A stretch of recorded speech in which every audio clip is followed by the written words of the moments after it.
بزم رسول کی ایک روایت محفوظ کر دی کرنے والوں نے کہ پیغمبر اکثر دعا مانگا کرتے تھے. ایک صحابی آئے, یا رسول اللہ میرے لیے دعا مانگے اللہ سے کہ اللہ مجھ پر رحم فرمائے, پروردگار مجھ پر رحم فرمائے. اللہ کا رسول مسجد نبوی میں بیٹھا ہوا ہے, مسجد نبوی بھری ہوئی ہے. ایک صحابی آ کے کہتے ہیں یا رسول اللہ, سب سن رہے ہیں کہ وہ کہہ رہے ہیں کہ یا رسول اللہ میرے لیے دعا فرمائیے کہ اللہ مجھ پر رحم فرمائے. پیغمبر نے ان کے کہنے پہ ایک بار ہاتھ بلند کیے. سب سن رہے ہیں کہ پیغمبر, ہمتن گوش ہو کے سن رہے ہیں کہ پیغمبر اب اللہ سے دعا مانگنے جا رہے ہیں اپنے ایک دوست کے لیے, اپنے ایک یار کے لیے, اپنے ایک صحابی کے لیے. اور پیغمبر نے اس الفاظ میں دعا مانگی کہ اللہم ارحم زیدن بحق علی, تو زید پر رحم فرما علی کے واسطے سے. پروردگار تو زید پر رحم فرما علی کے واسطے سے. کچھ دن گزر گئے, ایک اور صحابی آ گئے, یا رسول اللہ میرے لیے بھی رحم کی اللہ سے درخواست کرے. پیغمبر نے ان کے لیے بھی دعا مانگی, اللہم ارحم فلانا بحق علی ابن ابی طالب. ان کی بھی دعا قبول ہو گئی. کسی نے کچھ دن بعد کہا میرے اولاد نہیں ہے, دعا مانگے. اللہ کے رسول نے اس کے لیے اس کی اولاد کی دعا مانگی بحق علی ابن ابی طالب. سب صاحب حیران تھے. ایسے میں ایک دن بھری ہوئی بزم میں پیغمبر کے شانہ بشانہ بیٹھے ہوئے علی نے کہا یا رسول اللہ میرے لیے اللہ سے دعا مانگے کہ وہ مجھ پر رحم فرمائے.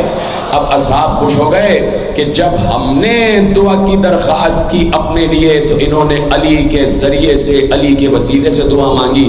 آج علی اپنے لیے کہہ رہے ہیں تو یقیناً رسول اللہ ہم میں سے کسی کے وسیلے سے دعا مانگیں گے. آج علی کہہ رہے ہیں تو علی کے لیے وہ ہمارے وسیلے سے, صحابہ کے وسیلے سے دعا مانگیں گے. سب ہمتن گوش ہو گئے, خاموشی سے سننے لگے کہ آج پیغمبر کس کے وسیلے سے دعا مانگتے ہیں. اس لیے کہ ہمارے لیے علی کے وسیلے سے مانگ رہے تھے, اب علی کے لیے کس کے وسیلے سے مانگتے ہیں. اتنی آسان عبارت عربی کی کہ آپ سمجھ جائیں گے. علی نے کہا یا رسول اللہ میرے لیے دعا مانگے کہ اللہ مجھ پر رحم فرمائے. ایک بار پیغمبر نے مسکراتے ہوئے ہاتھ بلند کر کے کہا اللہم ارحم علی بحق علی.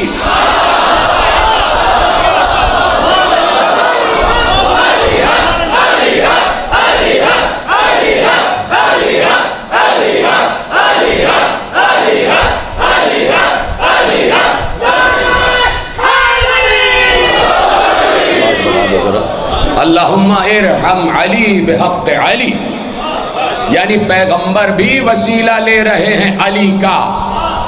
علی کا اس لیے وسیلہ کہ اعلیٰ سے بات ہو رہی ہے,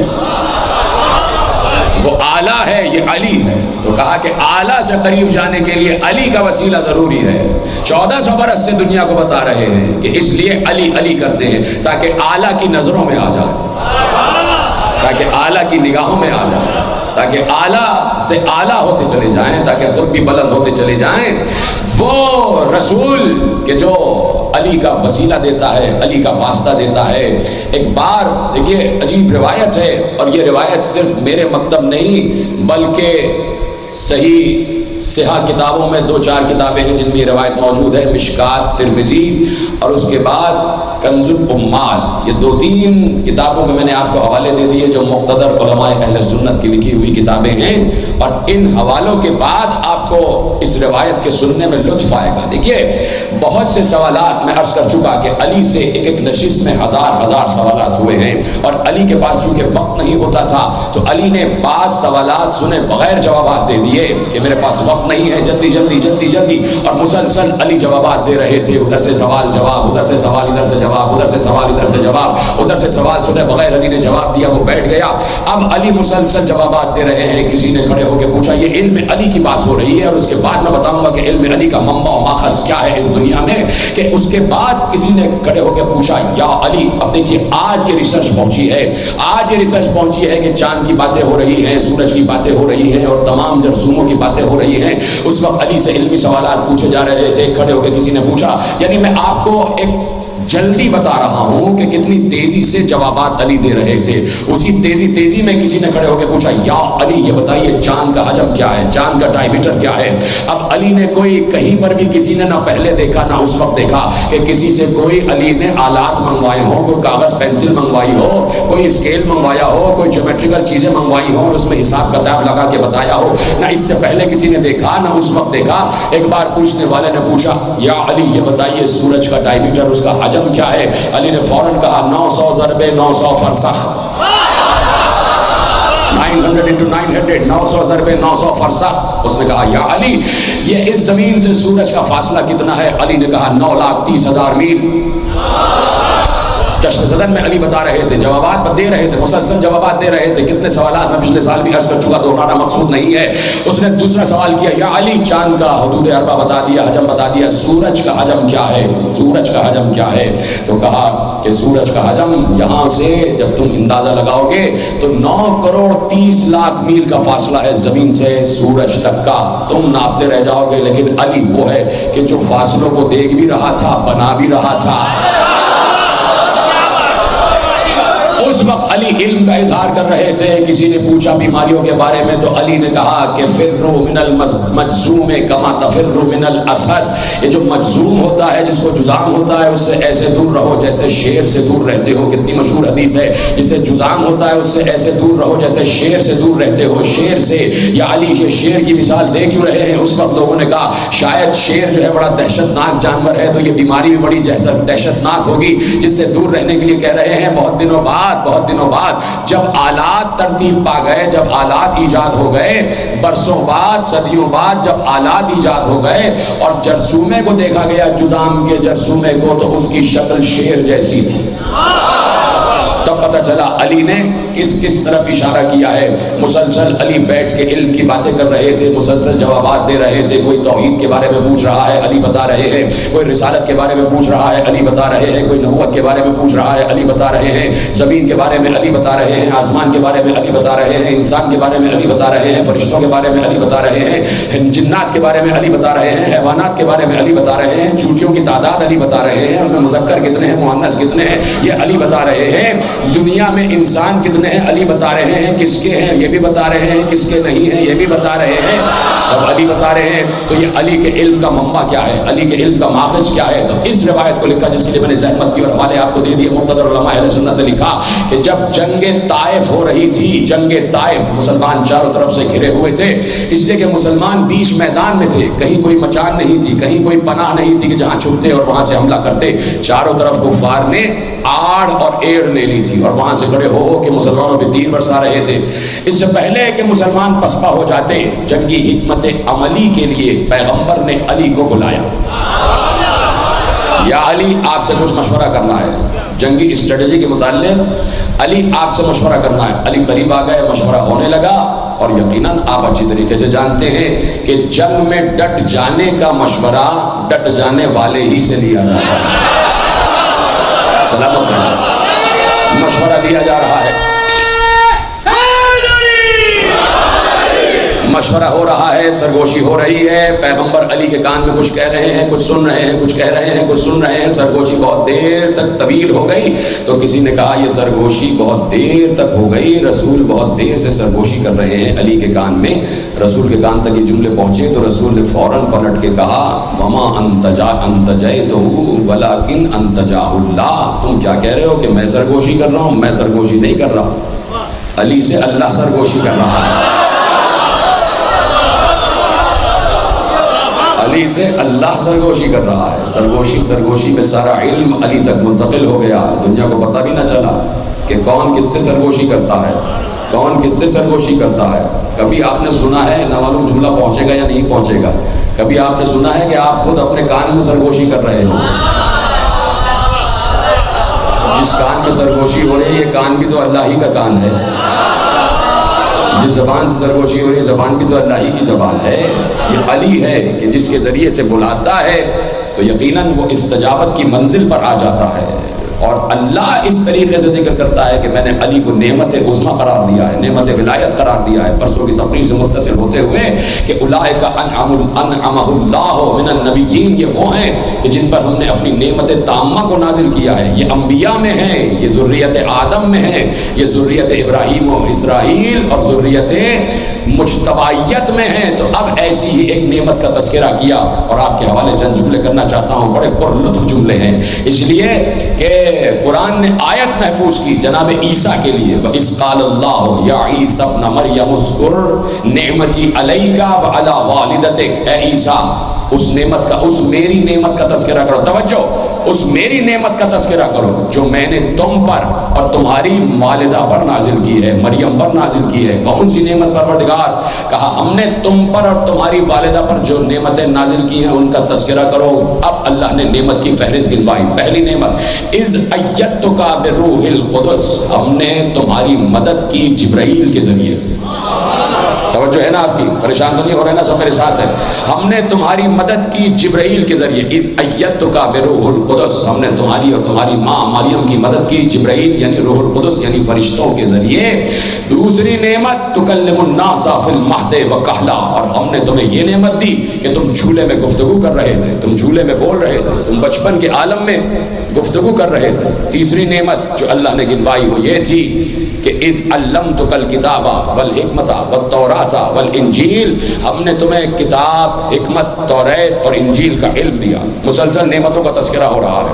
پھر چوتھی نعمت کہ وَإِذْ تَخْلُقُ مِنَ الطِّينِ كَهَيَّةِ الطَّيْرِ بِإِذْنِي فَتَنفُخُ فِيهَا فَتَكُونُ طَيْرًا بِإِذْنِي وَتُبْرِئُ الْأَكْمَحَ وَالْأَبْرَصَ بِإِذْنِي وَإِذْ تُخْرِجُ الْمَوْتَى بِإِذْنِي. اے عیسیٰ، پہلی نعمت یہ کہ ہم نے تمہاری مدد کروائی فرشتوں سے. دوسری نعمت یہ ہے کہ ہم نے تمہیں جھولے میں بولنے کا علم دیا، بچپن میں پہلے دن تمہیں بولنے کی قوت عطا کی. تیسری نعمت یہ ہے کہ ہم نے تمہیں کتاب، حکمت، توریت، زبور کا انجیل اور اس کا علم دیا. ہم نے چوتھی نعمت تمہیں یہ دی کہ تم مٹی سے پرندے بناتے تھے، اس میں پھونکتے تھے تو اڑنے لگتا تھا. ہم نے پانچویں نعمت تمہیں یہ دی کہ تم مردے زندہ کرتے تھے ہمارے اذن سے. یہ آیتیں ادھر آئیں، عیسائی یہ آیتیں پڑھ رہا تھا، نصرانی یہ آیتیں پڑھ رہا تھا، مسکرانے لگا، مسکراتے مسکراتے گھر سے باہر آ گیا. اس کی ملاقات ہو گئی ایک علی کے ملنگ سے. ساتھ ہے نا میرے؟ اس کی ملاقات ہو گئی ایک علی کے چاہنے والے سے، ایک علی کے ملنگ سے. یہ میں نے ملنگ جو لفظ استعمال کیا ہے جان بوجھ کر استعمال کیا ہے، اس لیے کہ علی کا ملنگ کبھی جاہل نہیں ہوتا، علی کا ملنگ کبھی بے پڑھا لکھا نہیں ہوتا. علی کا ملنگ بڑا صاف ستھرا ہوتا ہے، تعلیم یافتہ ہوتا ہے، استدلال کا طریقہ جانتا ہے، دلیل دینا جانتا ہے، کتابوں کے حوالے بھی جانتا ہے، پڑھا لکھا ہوتا ہے. اس کی ملاقات ہو گئی علی کے ایک ملنگ سے. اس نے کہا دیکھو تمہارے قرآن میں یہ آیتیں موجود ہیں، اس میں ہمارے نبی کا تذکرہ موجود ہے جس میں یہ نعمتیں ہیں کہ جو تمہارے نبی کے پاس نہیں ہوں گی، جو ہمارے نبی کو اللہ نے عطا کی ہے تمہارے اوپر، تمہارے نبی پر اترے ہوئے قرآن میں یہ آیتیں موجود ہیں کہ قرآن کہہ رہا ہے کہ عیسیٰ کی فرشتوں سے مدد کروائی، ہم نے عیسیٰ کو جھولے میں بولنے کا علم دیا، ہم نے عیسیٰ کو کتاب، حکمت، توریت، زبور کا علم دیا، ہم نے عیسیٰ کو پرندے بنانے کا علم دیا، ہم نے عیسیٰ کو مردے زندہ کرنے کا علم دیا. تمہارے نبی کے پاس تو یہ سب نہیں ہے، کہیں پر بھی آیتیں تمہارے نبی کے لیے نہیں ہے. دیکھو ہمارے نبی کا تذکرہ تمہارے قرآن میں موجود ہے. تو وہ علی کا ملنگ نہیں کہ مصطفیٰ پر کوئی بات آ جائے اور مرتضیٰ کا ملنگ خاموش رہ جائے، کہ مصطفیٰ پر کوئی بات آ جائے اور مرتضیٰ کا ملنگ خاموش رہ جائے. اس نے جواب دیا اور عجیب انداز سے جواب دیا. کہتا ہے کہ مصطفیٰ تو بہت دور کی بات ہے، وہ تو بہت بلند ہے. یہ جو تو نے صفات بیان کی ہیں یہ تو میرے مرتضیٰ میں بھی موجود ہیں. سن، جو تو نے کہا نا کہ عیسیٰ کی مدد کی فرشتوں کے ذریعے، عیسیٰ کی مدد کی فرشتوں کے ذریعے، تو سن لے، فرشتے کسی کی مدد کریں وہ اور ہوتے ہیں، جو فرشتوں کی مدد کریں وہ اور ہوتے ہیں.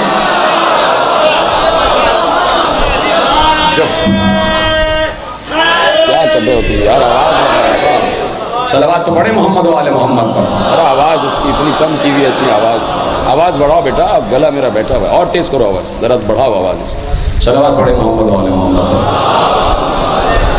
توجہ میری جانب، ہاں ایسی رہنے دینا آواز بالکل ٹھیک ہے، اس اندر ایسی آواز رہے، ذرا سا سپورٹ ملنی چاہیے. کہا فرشتے جن کی مدد کریں وہ اور ہیں اور جو فرشتوں کی مدد کریں وہ اور ہیں. کا کیا مطلب؟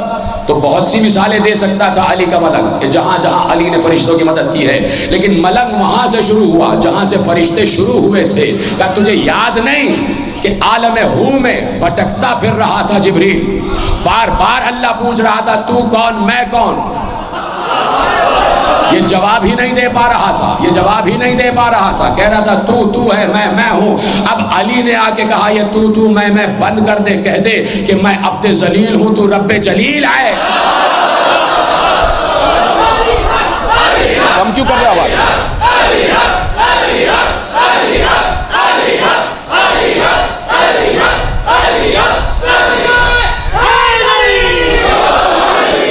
کہا کہہ دے کہ تو رب جلیل ہے میں عبد ذلیل ہوں، اور کہا کہ تو نے یہ کہہ دیا کہ قرآن کی آیت ہے، یقیناً قرآن کی آیت ہے کہ عیسیٰ جھولے میں بولے، عیسیٰ ایک دن کے تھے تو بولے۔ سن، اب علی کا ملنگ جواب دے رہا ہے، کہا سن، جھولے میں بولنا الگ ہے اور 2 انگلیوں سے کلہ اجدر چیر دینا الگ ہے۔ 2 انگلیوں سے کلہ اجدر چیر دینا الگ ہے۔ سن، تو نے کہا کتاب، حکمت، توریت اور انجیل کا علم دیا، تو سن، جس وقت علی 3 دن کا تھا میرے نبی کے ہاتھ میں آیا، نبی کے ہاتھ میں آتے ہی نبی نے کہا یا علی کو سناؤ، تو توریت بھی سنائی، زبور بھی سنائی، انجیل بھی سنائی، اور جو نازل نہیں ہوا تھا وہ بھی سنایا۔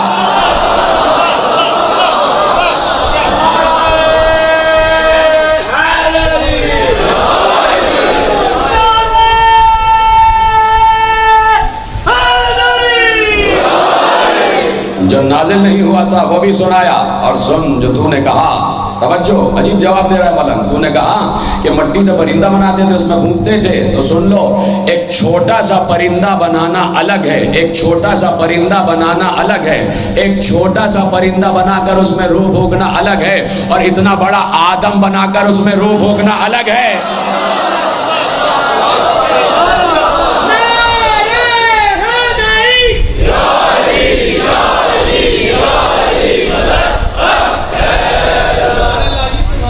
اور سنو، تم نے کہا کہ عیسیٰ مردوں کو زندہ کرتے تھے، وَإِذْ تُخْرِجُ الْمَوْتَ بِإِذْنِي وَإِذْ تُخْرِجُ الْمَوْتَ بِإِذْنِي، اے عیسیٰ ہم نے تمہیں قوت دی کہ تم مردوں کو زندہ کرو ہمارے اذن سے، ہمارے اذن سے، ہمارے اذن سے، مٹی کا پتلا بناؤ ہمارے اذن سے، اس میں پھونکو ہمارے اذن سے، اور مردوں کو زندہ کرو ہمارے اذن سے۔ تو سنو، تمہارے عیسیٰ کو صرف یہ اجازت تھی کہ جب بھی زندہ کرنا ہمارے اذن سے زندہ کرنا، علی کو اختیار تھا، چاہے تو میرے اذن سے، چاہے تو اپنے اذن سے، چاہے تو میری مرضی سے، چاہے تو اپنی مرضی سے، یہ علی کا اختیار تھا۔ اور سنو، جس نعمت کا تذکرہ قرآن کر رہا ہے، یہ جو عیسیٰ کو بولنے کی طاقت دی گئی، یہ جو فرشتوں سے مدد دی گئی، یہ جو حکمت دی گئی، یہ جو کتاب کا علم دیا گیا، یہ جو پھونکنے کا علم دیا گیا، یہ جو مردوں کو زندہ کرنے کا علم دیا گیا، اس کو نعمت سے اللہ نے یاد کیا ہے، اور وہ نعمت ولایت علی ہے۔ اگر عیسیٰ علی والا نہ ہوتا تو کچھ بھی نہ کر پاتا۔ اگر عیسیٰ کے دل میں ولایت علی نہ ہوتی تو کچھ نہ کر سکتے تھے، کچھ نہ کر سکتے تھے۔ تو کہا یہ ہے وہ بلانے کا طریقہ جس کے لیے اللہ کہہ رہا ہے کہ مجھے اس طریقے سے بلاؤ گے تو جواب ملے گا۔ تو جو اس طریقے سے بلا رہا ہے جواب اس تک پہنچ رہا ہے۔ کون؟ علی۔ مسلسل ہم تذکرہ کر رہے ہیں، کل بھی میرے دوستوں نے فرمائش کی تو میں نے پوری کی، آج بھی کچھ دوستوں نے کہا تو چاہتا ہوں کہ اگر موقع مل گیا تو وہ بات بھی ہوتی چلی جائے گی کہ کون؟ علی، جو علی علم کے دریا بہا رہا تھا، جو سلونی کہہ رہا تھا ممبر پہ بیٹھ کر، اور لوگ حیران ہو رہے تھے کہ علی کیا کیا کہہ رہے ہیں۔ دیکھیے علی نے جب یہ باتیں کی ہیں کہ انا الذی عندی مفاتیح الغیب لا یعلمها بعد محمد صلی اللہ علیہ وآلہ غیری، انا الذی قال فیہ محمد صلی اللہ علیہ وآلہ انا مدینۃ العلم وعلی بابها، انا ذو القرنین المذکور فی الصحف الاولی، انا آدم الاول، انا نوح الاول، انا ابراہیم الخلیل، انا القی فی النار، انا حقیقت الاسرار، انا مونس المؤمنین، انا فتاح الاسباب، انا داعی الارضیین، انا سماک السماوات، انا ترجمان وحی اللہ، انا خازن علم اللہ، انا جنب اللہ، انا عظم اللہ، انا عین اللہ، انا ید اللہ، انا وجہ اللہ۔ اگر علی یہ باتیں کر رہے ہیں کہ میں نے ہی آسمان بنائے، میں نے ہی زمین بنائی، میں نے ہی فرشتے بنائے، میں نے ہی انسان بنائے، میں نے ہی جن بنائے، فرشتے میری مرضی کے بغیر اپنے فرائض سے ہٹ نہیں سکتے، میں ہی ماؤں کے شکم میں تصویر کشی کرتا ہوں، میں ہی بارش برساتا ہوں، میں ہی غلہ اگاتا ہوں، میں ہی تمہیں چلنے کی قوت دی ہے، میں نے ہی تمہیں بولنے کی طاقت دی ہے، میں تمہیں طاقت نہ دوں تو تم ہل نہیں سکتے، سو نہیں سکتے، جاگ نہیں سکتے، میں ہی انبیاء کو مبعوث کرنے والا ہوں، میں ہی زمین کے علاقے بنانے والا ہوں، میں ہی چاند بنانے والا ہوں، میں ہی سورج بنانے والا ہوں، میں ہی ستارے بنانے والا ہوں، میں ہی عرش اعظم کا خالق ہوں، میں ہی لوح کا خالق ہوں، میں ہی کرسی کا خالق ہوں، میں ہی جنتوں کا خالق ہوں، میں ہی جہنموں کا خالق ہوں، میں ہی طوبہ کا خالق ہوں، میں ہی سدرۃ المنتہا کا خالق ہوں، میں ہی قاب قوسین کا خالق ہوں۔ علی یہ باتیں کر رہے ہیں تو سمجھ میں کیوں نہیں آ رہی؟ اس لیے سمجھ میں نہیں آ رہی کہ دو راہے پہ کھڑے ہوئے ہیں، پریشان ہو رہے ہیں کہ یہ کیا باتیں ہو رہی ہیں۔ اگر اتر جاؤ گے اس لہجے میں جس لہجے میں علی بات کر رہے تھے تو بات سمجھ میں آ جائے گی۔ میں ایک مثال دیتا ہوں اس موقع پر کہ جس وقت موسیٰ پہنچے ہیں درخت کے کنارے، جس درخت سے آگ بر رہی تھی، اتنے سامنے کی مثال ہے کہ بچے کو یاد ہے، جس درخت سے آگ بر رہی تھی، جیسے ہی موسیٰ قریب گئے کیا آواز آئی؟ درخت سے آواز آئی، انی انا ربک، میں تمہارا رب ہوں۔ یہ قرآن ہے، قرآن درخت کہہ رہا تھا میں تمہارا رب ہوں۔ مجھے بتایا جائے کیا درخت رب تھا؟ درخت رب نہیں تھا، درخت اللہ نہیں تھا، تو پھر کیا تھا؟ جب سوال کیا گیا کہ درخت سے آواز آ رہی تھی میں اللہ ہوں، میں تمہارا رب ہوں، تو درخت اللہ نہیں تھا، درخت رب نہیں تھا، تو پھر کیا تھا؟ تو اس وقت جس وقت آواز آ رہی تھی کہ میں تمہارا رب ہوں، تو درخت رب تو نہیں تھا، اللہ تو نہیں تھا، لیکن لسان اللہ تھا۔ درخت رب تو نہیں تھا لیکن اللہ کی زبان تھا، اللہ نہیں تھا لیکن اللہ نے اس زبان سے گفتگو کی تھی، اور یہ کہہ کے نہیں کی تھی کہ میں درخت بول رہا ہوں، میرے ذریعے سے اللہ کلام کر رہا ہے، نہیں، بلکہ درخت نے کہا میں ہی اللہ ہوں، میں ہی رب ہوں۔ تھا کون؟ اصل میں اللہ۔ وسیلہ کون؟ درخت۔ اس وقت کیا تھا؟ لسان اللہ۔ لسان اللہ جب بات کرتی ہے تو جو اللہ کہنا چاہتا ہے وہی کہہ رہی ہوتی ہے۔ میں اس وقت آپ سے گفتگو کر رہا ہوں اپنی زبان کے ذریعے سے، اگر آپ مجھ سے میرا تعارف پوچھیں گے تو میں اپنا تعارف اپنی زبان سے بیان کروں گا، تو ظاہر سی بات ہے میں اپنی زبان ہی سے گفتگو کروں گا۔ تو اللہ بھی دنیا کو یہی بتانا چاہتا تھا کہ میں نے زمین بنائی ہے، میں نے آسمان بنایا ہے، میں نے چاند بنایا ہے، میں نے ہی سورج بنایا ہے، میں نے ہی ستارے بنائے ہیں، میں نے ہی انسانوں کو بنایا ہے، میں نے ہی جانوروں کو بنایا ہے، میں نے ہی جنات کو بنایا ہے، میں ہی ماؤں کے شکم میں تصویر کشی کرتا ہوں۔ فرق یہ ہے کہ اللہ اپنی زبان سے بات کر رہا تھا، اس وقت درخت اللہ کی زبان بنا ہوا تھا، منبر سلونی پہ اللہ کی زبان علی بنے ہوئے تھے، منبر سلونی پہ اللہ کی زبان علی بنے ہوئے تھے۔ تو حیرانی ہو جاتی ہے کہ درخت اللہ کی زبان ہو جائے قبول، کہاں بیٹھے ہیں میرے عزیز؟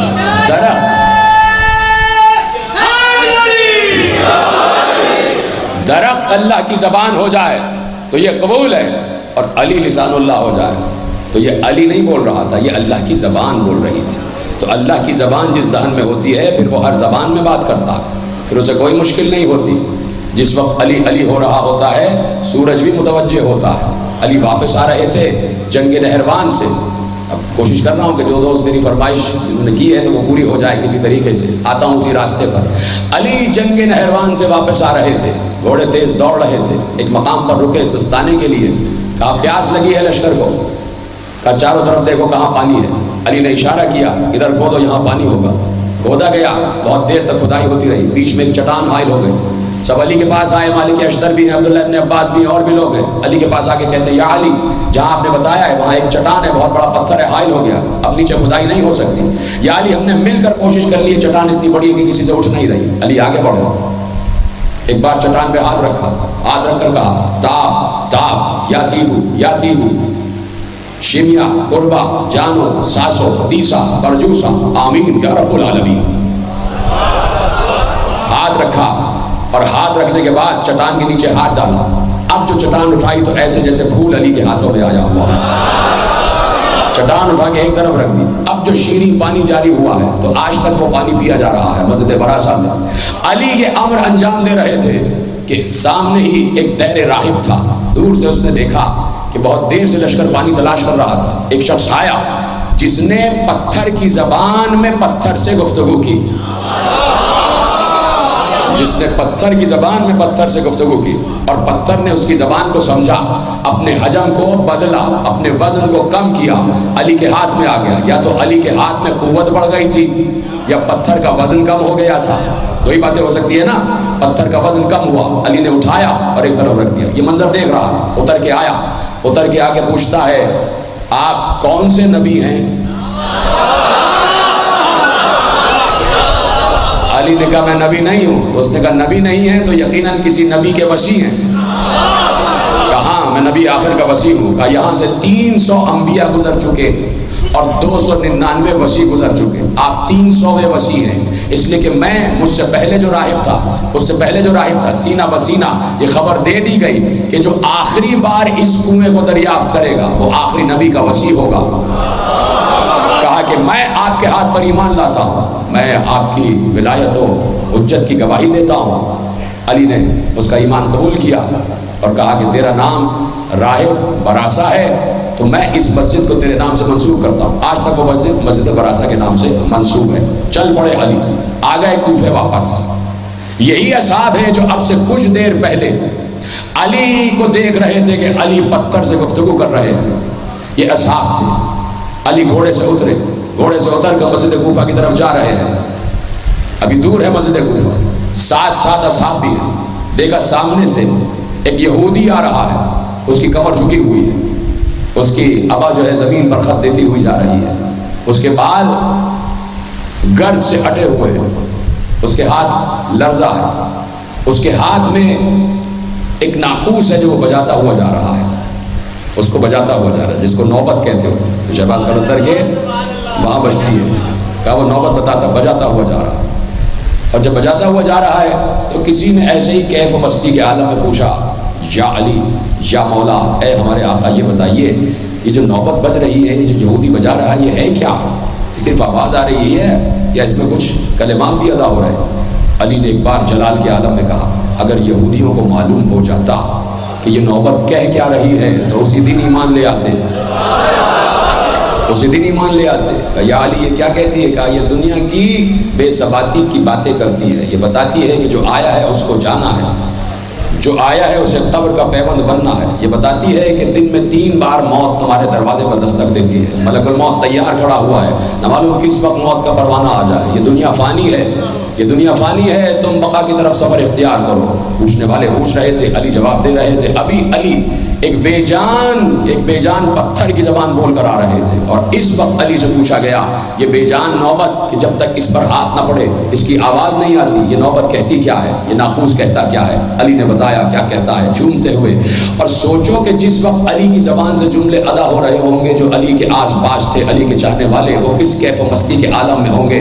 جب علی فی البدی بتا رہے ہوں گے کہ یہ کیف و مستی کا عالم جو نوبت پر طاری ہے وہ کہہ کیا رہی ہے، علی نے کہا سنو، یہ کہتی ہے سبحان اللہ حقا حقا، سبحان اللہ حقا حقا، حقا حقا، صدقا صدقا، سبحان اللہ حقا حقا، حقا حقا، صدقا صدقا، ان المولا صمد یبقا، یعلم انا رفقا رفقا، لولا علمه كنا نشقا، یا مولانا لا تهلكنا، یا مولانا لا تهلكنا، فتداركنا واستقدمنا واشتغلتنا واستفقتنا، یا ابن الدنیا مهلا مهلا، یا ابن الدنیا دفنا دفنا، یا ابن الدنیا دفنا دفنا، یا ابن الدنیا دقا دقا، کلن موتا کلن موتا، کلن دفنا کلن دفنا، یا ذا منزا کمزا ہاذا لسنا نرجو ننجو نقشا، سبحان اللہ حقا حقا.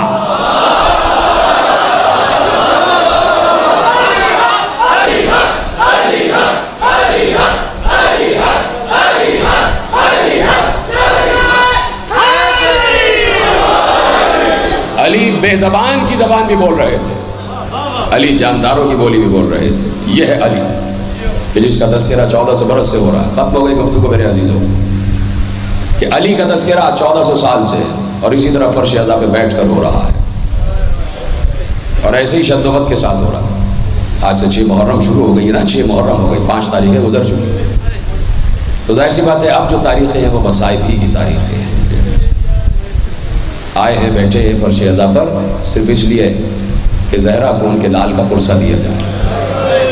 سلامت رہیں یہ ہائی کی آوازیں بلند کرنے والے کہ ان کی آوازیں فوراً سیدہ تک پہنچتی ہیں. اور میرا ایک ایمان ہے، ایک ایقان ہے، اور وہ ایقان یہ ہے کہ جب مصائب شروع ہوتے ہیں ظاہر سی بات ہے پرسہ لینے والی بیویاں تو آئی بھی ہوتی ہے نا، تو کبھی تم غور کرنا کہ جب مصائب کی ابتدا ہو جاتی ہے سب سے پہلے ہائے کی جو آواز آتی ہے وہ خواتین میں سے آتی ہے. اس کا مطلب ہے کوئی بیوی آتی ہے سب سے پہلے پرسہ لینے کے لیے، اور وہ ذاکر کی صدا پر لبیک کہتی ہے کہ تمہارا یہ مصائب کا جملہ ہم تک پہنچا ہے. تو عزیزو یہ جو قافلہ چلا 28 رجب کو حسین ابن علی کا، یہ حسین کی قیادت میں چلا، لیکن سپہ سالاری تھی عباس کی. وہ عباس جسے علی نے اپنی نماز شب کی دعاؤں میں مانگا. علی نے اللہ سے کچھ نہیں مانگا سوائے عباس کے، اور وہ بھی نماز شب کی دعاؤں میں مانگا. اور عباس جب اس دنیا میں آ گئے تو یقیناً علی کی مراد پوری ہوئی. علی کی چلتی پھرتی دعا کا نام ہے عباس. نام لیتے ہیں نا تو عجیب سی یہ کیفیت طاری ہو جاتی ہے. تو چھوٹے چھوٹے بچوں کو کبھی دیکھا کرو، میں اکثر ایک جملہ کہتا ہوں کہ یہ جو 7 اور 8 محرم آتی ہے جو علموں کی شب مخصوص ہے، کہ یہ چھوٹے بچے نا یہ بڑے بہت زیادہ شد و مت کے ساتھ ان شبوں کو مناتے ہیں، اس لیے کہ ان کو علم عباس سے بڑا عشق ہے.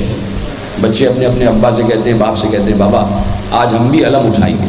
اور جب ان کے ہاتھ میں علم دے دیا جاتا ہے بڑے خوش ہو جاتے ہیں، خوشی سے جلوس میں علم لے کے بچے آگے بڑھتے ہیں۔ نہ معلوم اب تک بچوں کو عباس سے کیا عشق ہے کہ آج تک بچے عباس کے نام پر بڑے خوش ہو جاتے ہیں، اس وقت سے آج تک۔ تو علی عباس کی پرورش کر رہے ہیں، علی بتا رہے ہیں عباس کون ہیں۔ دن گزرتے گئے، ایک بار رمضان کی کوئی شب تھی، علی منبر کوفہ پہ بیٹھے ہوئے تھے، ایک طرف حسن مجتبیٰ نیچے تھے، ایک طرف حسین تھے، قمر بھی بیٹھے ہیں، سامنے عباس بھی بیٹھے ہوئے ہیں۔ تو راوی کہتا ہے میں نے ایک منظر دیکھا، کیونکہ علی منبر پہ ہے تو علی کو سب کچھ دکھائی دے رہا ہے، چاروں طرف سے علی دیکھ رہے ہیں۔ تو علی نے دیکھا کہ حسین نے قمر سے اشارہ کر کے کہا قمر مجھے پانی چاہیے، مجھے پانی پلاؤ۔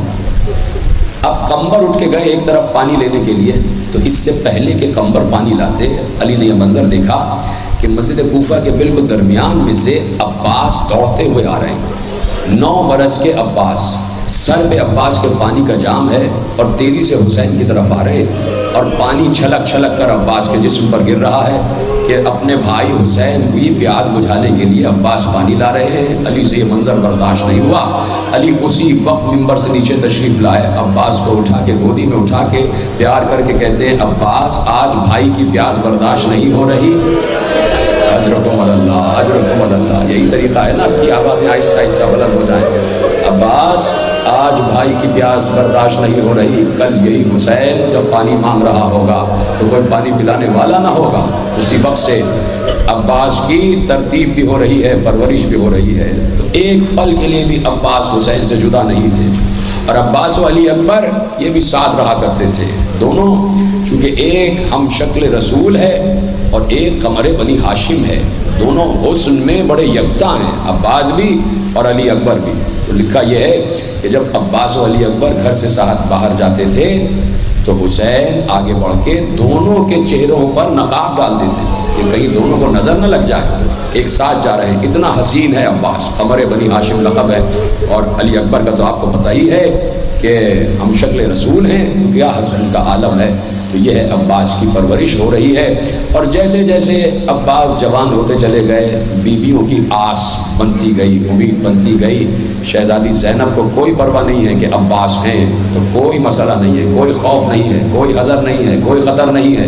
جب بھی چاہتی ہیں گھر سے باہر جائیں تو ایک بار عباس پہلے جاتے ہیں، جا کر بازار والوں سے کہتے ہیں چراغ بجھا دو، دکانوں پہ پردے ڈال دو، الحجاب الحجاب، اس لیے کہ علی کی بیٹیاں آ رہی ہیں۔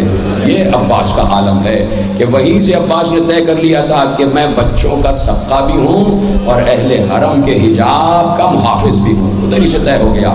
تو جس کا عباس جیسا بھائی ہوتا ہے اس بہن کو ڈرنے کی کیا ضرورت ہے۔ بس یہی جملہ اس وقت زینب نے دہرایا کہ جس وقت عباس کو جانے کی اجازت ملی، لیکن بڑی مشکل سے ملی میرے عزیزو۔ آہستہ آہستہ آپ کی تیاری ہو رہی ہے کہ جس وقت 28 رجب کو عباس جا رہے تھے مولا حسین کے قافلے کو لے کر، جب قافلہ تیار ہو گیا اور جانے کے لیے آمادگی ہو گئی تو ایک بار بی بی ام البنین نے کہا اپنی کنیز سے کہ جاؤ میرے بیٹے عباس کو ایک بار اور بلا کے لاؤ۔ عباس آئے، جی مادر گرامی، سر جھکا کر کھڑے ہو گئے کہ عباس صرف ایک جملہ کہنے کے لیے بلایا ہے، اور وہ جملہ یہ ہے کہ یہ حسین نہیں جا رہا، یہ فاطمہ کی جان جا رہی ہے۔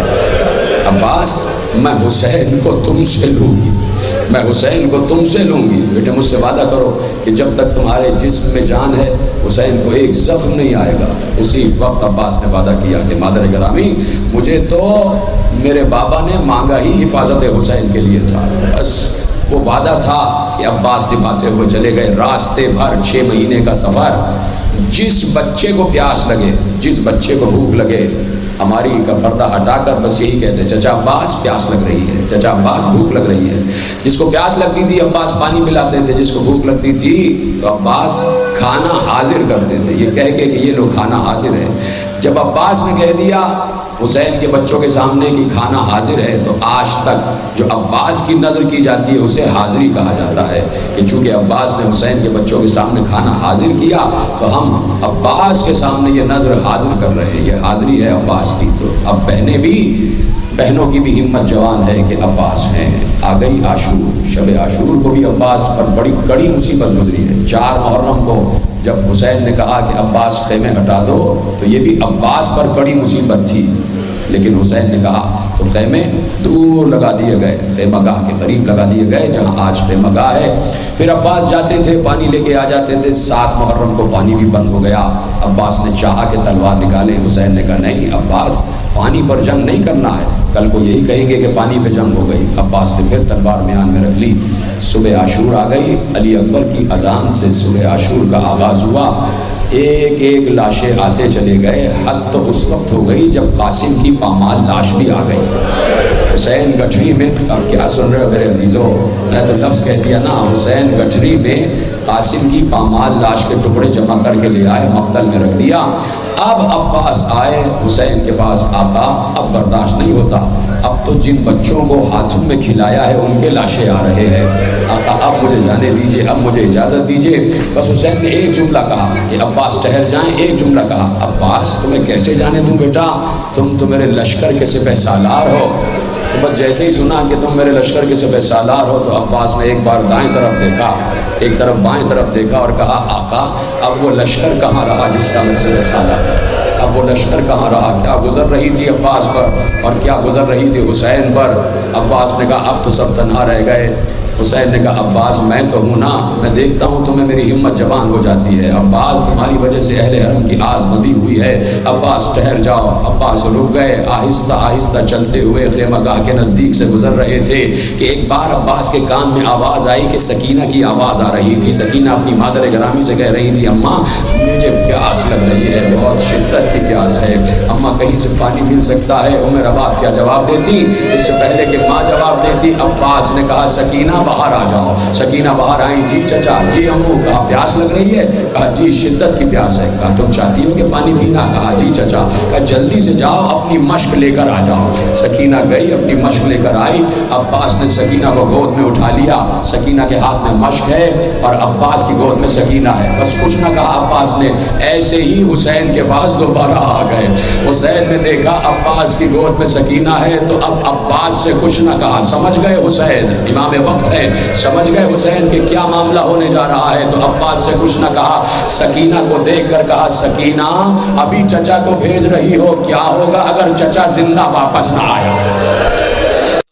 زندہ واپس نہ آیا تو کیا ہوگا؟ عباس ہم سمجھ گئے، بڑی سفارش لے آئے، عباس اب ہم رد نہیں کر سکتے، ہاں پانی لینے جانا ہے تو جاؤ۔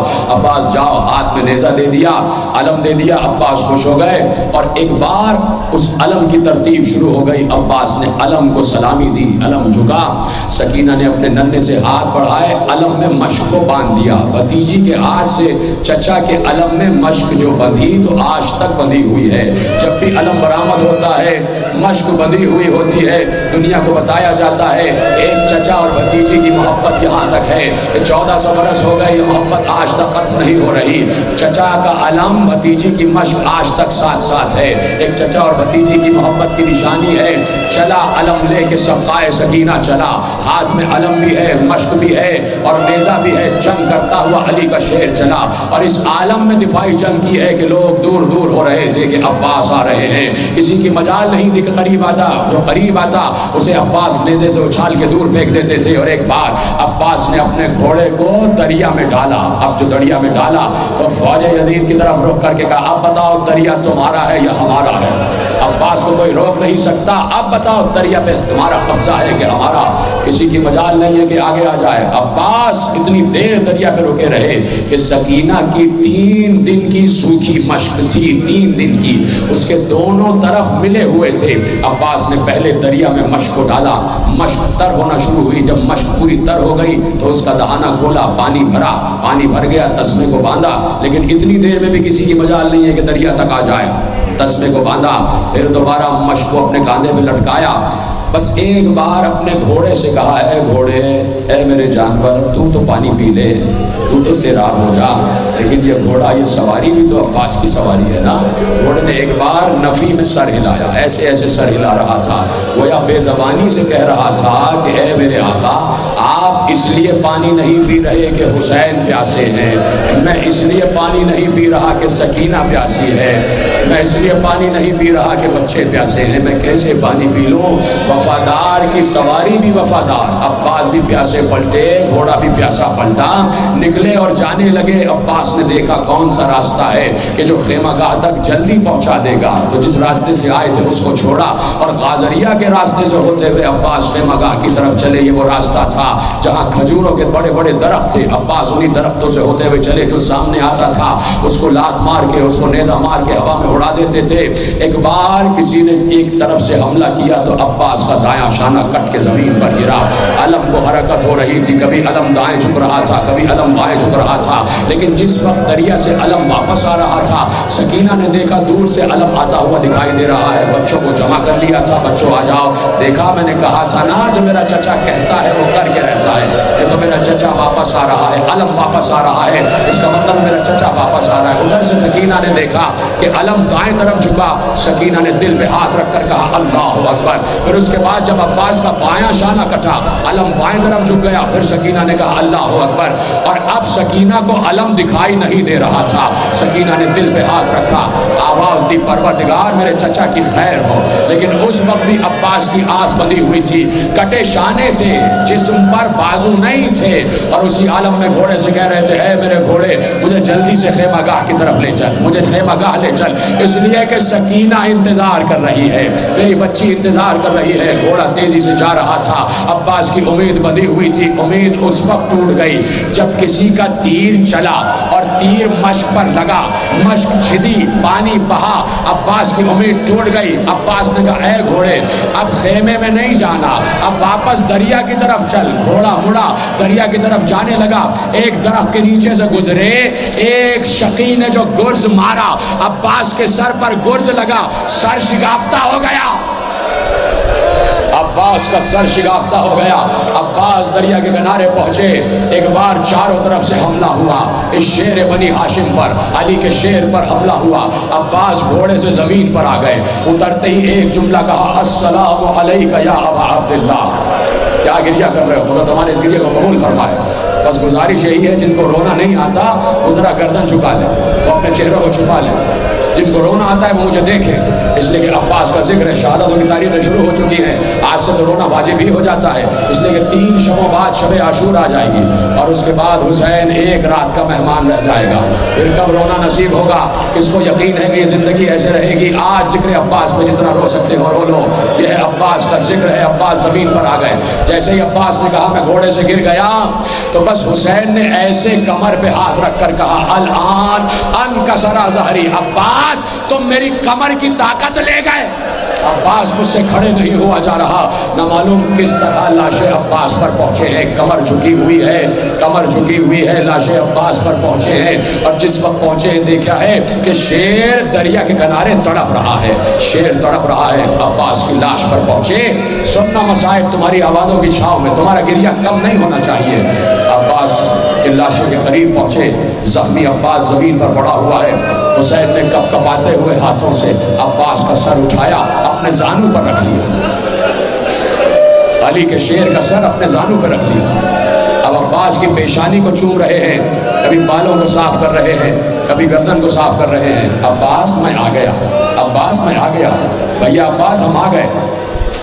ایک بار عباس نے ایک جملہ کہا آقا آپ آ گئے، آپ کا بہت شکریہ مولا کہ آپ اس ناچیز کے لاشے پر آ گئے۔ آقا میری ایک خواہش یہ ہے کہ پوری زندگی آپ کے چہرے کی زیارت کی ہے، چاہتا ہوں اس وقت بھی آپ کے چہرے کی زیارت کر لو۔ حسین حیران ہو گئے کہ عباس ہم موجود ہیں، ہم تمہارے سرحانے موجود ہیں، عباس زیارت کرو۔ آقا کیسے زیارت کرو؟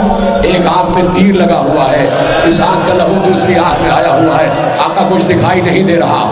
نہ معلوم کس آس و امید سے، کس ہمت سے حسین نے عباس کی آنکھ سے تیر نکالا، ایک آنکھ سے لہو صاف کیا۔ اب عباس نے دیکھا تو کہا السلام علیک یا ابا عبداللہ، مولا آپ پر میرا آخری سلام۔ عباس کچھ کہنا چاہتے ہو؟ کہا جی مولا 2 وصیتیں ہیں، ایک وصیت یہ ہے کہ میری لاش کو خیمے میں نہ لے جائیے گا، میری لاش کو خیمے میں نہ لے جائیے گا۔ کہا کیوں بیٹا عباس؟ کہا اس لیے کہ سکینہ سے وعدہ کر کے آیا تھا، بچی در خیمہ پر کھڑی ہوگی میں شرمندہ ہو جاؤں گا۔ اس موقع پر ایک عالم عارف نے لکھا کہ عباس نے یہ جو کہہ دیا کہ بچی پیاسی ہے اور میں شرمندہ ہوں اس لیے میرے لاشے کو نہ لے جائیے گا، کہا یہ تو عباس نے خاطر حسین سے کہا، اس لیے کہ عباس کو معلوم تھا کہ میں 32 برس کا ہوں، حسین 57 برس کے ہیں، حسین 72 لاشیں اٹھا چکے ہیں، اب عباس کا لاشا نہ اٹھ سکے گا۔ کہا اس لیے کہہ دیا کہ میری وصیت ہے کہ میرا لاشا خیمے میں نہ لے جایا جائے۔ کہا ہاں عباس دوسری وصیت کیا ہے بیٹا؟ دوسری وصیت یہ ہے کہ سید سجاد سے کہیے گا جب معجزے سے آ کے شہداء کی قبریں بنائیں اور جب قبریں بنا چکے اور جب میری قبر بنائیں تو میری قبر بنانے کے بعد میری قبر پہ یہ نہ لکھا جائے کہ یہ عباس ابن علی کی قبر ہے، بلکہ یہ لکھا جائے یہ سقائے سکینہ کی قبر ہے، کہ سقائے سکینہ کی قبر ہے۔ ختم ہو گئی تقریر میرے عزیزوں۔ حسین نے چیخ مار کر گریہ کیا تھا، بس حسین نے کہا عباس تم نے ہم سے فرمائشیں کر لی، کیا ایک فرمائش ہماری بھی پوری کرو گے؟ کیا ایک چاہت میری بھی پوری کرو گے؟ سمجھ گئے نا میں کیا کہنے جا رہا ہوں؟ تو اپنے گریہ کو بلند کرو، آخری جملہ کہنے جا رہا ہوں۔ کہا جی مولا آپ ارشاد فرمائیے۔ کہا میری خواہش یہ ہے کہ یہ کان ترس گئے کہ تم ہمیں کبھی بھائی کہہ کے پکارو، تم ہمیں کبھی بھائی کہہ کے پکارو۔ عباس ایک مرتبہ بھائی تو کہہ دو۔ عباس نے آہستہ سے کچھ کہا، نہ معلوم کیا کہا، حسین نے سنا، عباس نے کہا، عباس کی روح پرواز کر گئی۔ حسین نے عباس کے لاشے کو چھوڑا، اب جو گرا ہوا عباس کا علم تھا اسے اٹھایا، علم کو لے کے خیمہ گاہ کی جانب آئے۔ سکینہ نے دیکھا علم دوبارہ آ رہا ہے، سکینہ نے بچوں کو جمع کیا، لے آؤ اپنے اپنے کوزے لے آؤ، میرا چچا پانی لے کر آ رہا ہے۔ سب سکینہ کے گرد جمع ہو گئے، سب نے کوزوں کو اٹھا لیا، چچا آ رہے ہیں، عباس آ رہے ہیں۔ ایک بار خیمے کا پردہ ہٹا، اب جو علم حسین کے ہاتھ میں دیکھا، بچوں نے کوزے پھینک دیے، علم سے لپٹ کر کہا چچا اب ہمیں پیاس نہیں ہے، چچا واپس آ جاؤ، چچا واپس آ جاؤ۔ تم نہ آئے تو زینب کی چادر، سکینہ کے تماچے